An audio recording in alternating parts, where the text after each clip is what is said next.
getting its independence in a very different way that actually shakens the world. And Nigerian celebrities actually joined Ghanaians to celebrate their independence. They're 69, Ghana at 60. You guys, so we're going to be checking out this video. This is currently trending. But do well by liking this video, subscribe and share. Let's check out these videos together. Ghana, the birthday girl. Today is your day, Ghana. Chill, but don't freeze. Your skin is glowing. Nigeria is hating. 69 and counting. Gone too soon will never be your portion. Clock it. Enjoy your day.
Charlie, Etisen, good morning. Happy birthday to Ghana, our motherland, the land of peace. Happy birthday to Ghana, the land of hospitality, top notch. Happy birthday to Ghana, the land of love. Happy birthday to Ghana, the land of respect. Happy birthday to our motherland, the land of peace. Happy birthday to Ghana, the land of low crime rates. Happy birthday to Ghana, the land of low corruption. Happy birthday to Ghana, the land of opportunity. Happy birthday to Ghana, the land of greatness. Happy birthday to Ghana, the land of honor. Happy birthday to Ghana, the land of all greatness of the greatest of the greatest of the greatest of the greatest of the greatest of the greatest. Happy birthday to motherland. Happy birthday to Ghana. I'm so happy. Ghana at 69. What did I want to talk? Yamishira o Ghana. Yamishira o Ghana. Yamishira o Ghana. Medasi Akwaba. Mwah! I love this land. May God bless this land. God has already blessed this land. May He continue to be blessing upon blessing this land. God bless you. First of all, happy Independence Day, my motherland, Ghana. Happy 69th birthday. Next year will be 70 years. Wow. Ghana is getting older, getting more developed, more richer, and with beautiful people as well. But you can't talk about Ghana without mentioning Kwame Nkrumah, one of the most respected politicians ever. I've already tell I respect politicians for this life. Like I was a freedom fighter. Out of Thomas Sankara, Patrice Lumumba, all these guys, none of them I respect past Kwame Nkrumah. It's not easy to be a leader, and not have a single property. Go and check history of Kwame Nkrumah. Not even a piece of land he bought for himself. Not even a bank account he has. You understand? Even a car you don't get. Now American president, JF, something, I give a car where you get. Wait for that museum where this is so. Kwame does not have a particular single account. Say this is my account I created. Let me save money there. He doesn't. It's a typical example of leadership worldwide. He didn't just stop and say, okay, I want to become the president for Ghana. He went ahead and was supporting other African country. You understand? Anyway, this is not a Kwame Nkrumah day, it's Ghana day. But you can't say, I want to talk about Ghana without mentioning Kwame Nkrumah. God bless Ghana, rest in peace Kwame Nkrumah, and God bless Africa. Okay, I want you to watch this video, by the way. Up you go. Enjoy. Happy Independence Day, Ghana. Today, Kwame Nkrumah is remembered as the father of Ghana. But when he was alive, Many of his own people hated him. Some even cheered on while he was overthrown. And he didn't even die in the country he helped to create. This is the story of Kwame Nkrumah. He was born in 1909 in what was then the British colony of the Gold Coast. From early on, he was drawn to books, ideas, and politics, but his real transformation began when he left Africa. Nkrumah studied in the United States in Pennsylvania, where he spent years reading, organizing, and absorbing black political thought. That's where he encountered the ideas of Marcus Garvey, black pride, self-determination, and the belief that Africans should rule themselves. Garvey didn't just inspire Nkrumah, he gave him a direction. Later in London, Nkrumah mixed with African and Caribbean activists, helping organize Pan-African movements. Even there, not everyone liked him. Some thought he was too radical, others thought he was too ambitious. But he had one clear goal: independence for the Gold Coast. When he returned home, he didn't wait for permission. He organized workers, students, and ordinary people. He was arrested, imprisoned, and silenced. And while he was in jail, his party won the election anyway. The British were forced to release him. In 1957, the Gold Coast became Ghana, the first sub-Saharan African country to break free from colonial rule. Nkrumah became its leader. The world was watching. At a time when Africa was still treated like a continent without a future, Nkrumah stood on the global stage.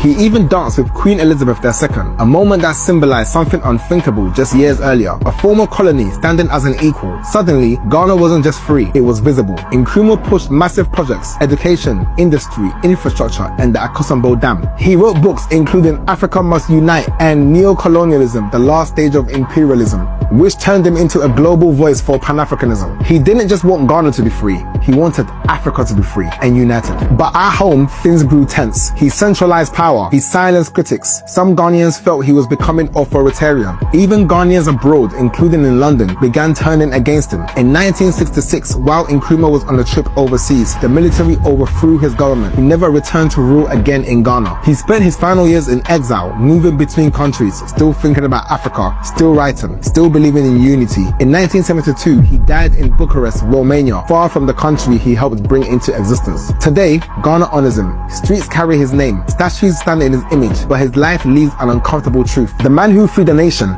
didn't get to live in peace inside of it. So here's the real question: was Nkrumah a warning about power, or proof that real change always makes enemies before it makes history? And as always, let me know your thoughts in the comments below. Come and see a day. I wish it's in no bosom. No darling. One mistake you there for G. Come and feel the heat, my G. More like tonight. Perfect by tight. Cardi's my G's. Pull up tonight. Don't quite popping higher. My yellow, your yellow, I yellow. This sacred day, the 6th of March, we gather once again to commemorate the freedom that our forebears won for us 69 years ago. We stand here not just as witnesses to history, but as guardians of a legacy and architects of our shared destiny that are united under the red for our courage, the gold for our wealth, the green for our forests, and the black star that shines as a beacon of hope for Africa and the diaspora.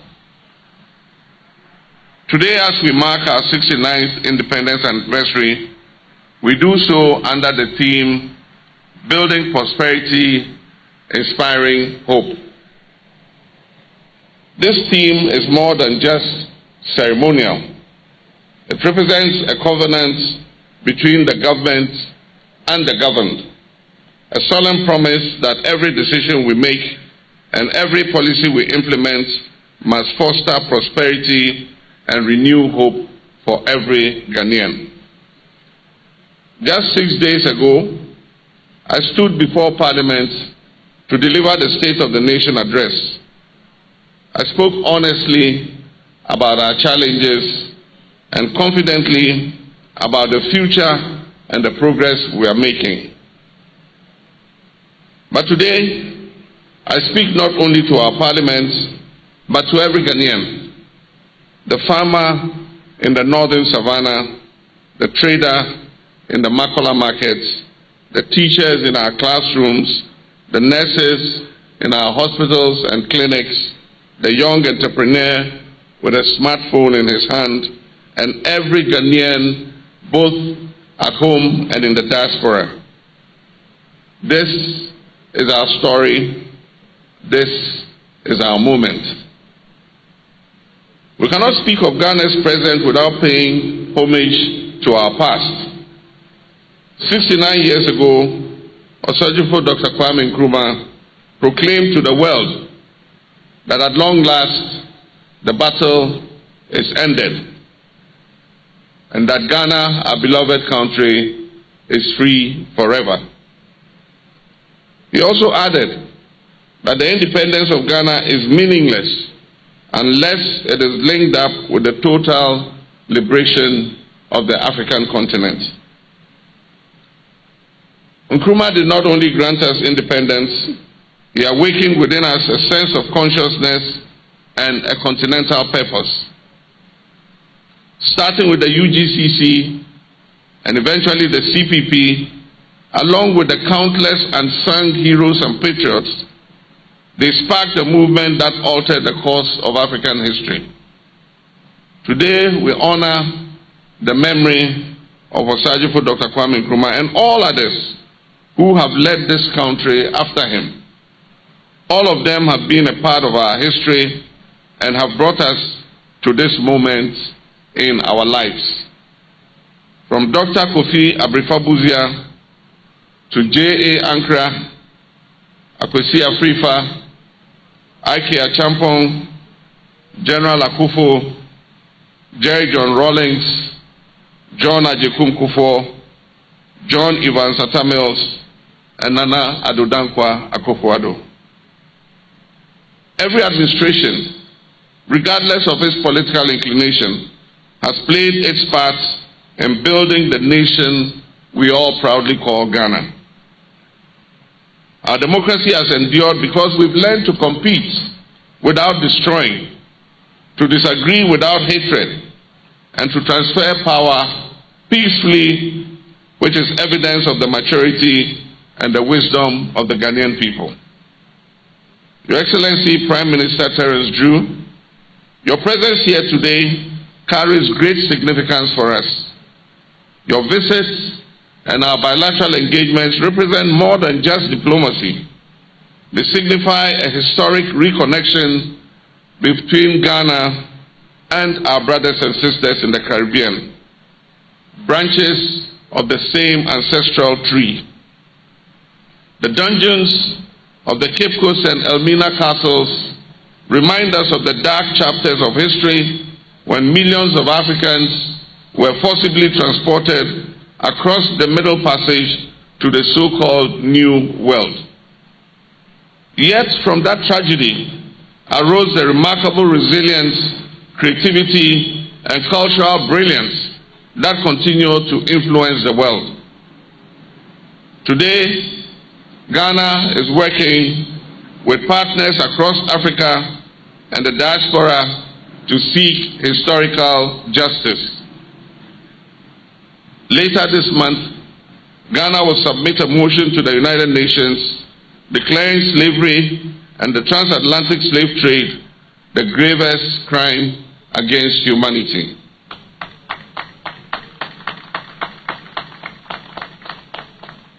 This motion will represent the justice and restitution that is long overdue. And Ghana, the first sub-Saharan African nation to gain independence, will once again lead the global call for dignity and restoration. My fellow citizens, when I took office, you granted me a clear mandate to reset our nation, Ghana. Resetting Ghana goes beyond simply managing our issues. It involves transforming how we govern, how we produce, and how we share the fruits of our prosperity. Over the past year, we've taken decisive steps to stabilize our economy, restore investor confidence, and rebuild fiscal discipline in how we manage our resources. Inflation is declining, the cedi, our local currency, is stabilizing, and confidence in the Ghanaian economy is gradually returning. We renegotiated our debts to obtain more sustainable terms for our people, and we've redirected valuable national resources towards healthcare, education, agriculture, and employment creation. But resetting Ghana goes beyond just the numbers. It involves resetting our values, our expectations, and the social contract that exists between leaders and citizens. Leadership must be accountable. Corruption is a cancer that erodes the very foundation of our nation. Every cedi that is stolen from the public purse represents a classroom that is robbed of textbooks. It represents a hospital that will go without medicines. It represents a road that will be left uncompleted. And it represents a young graduate that will be denied opportunity.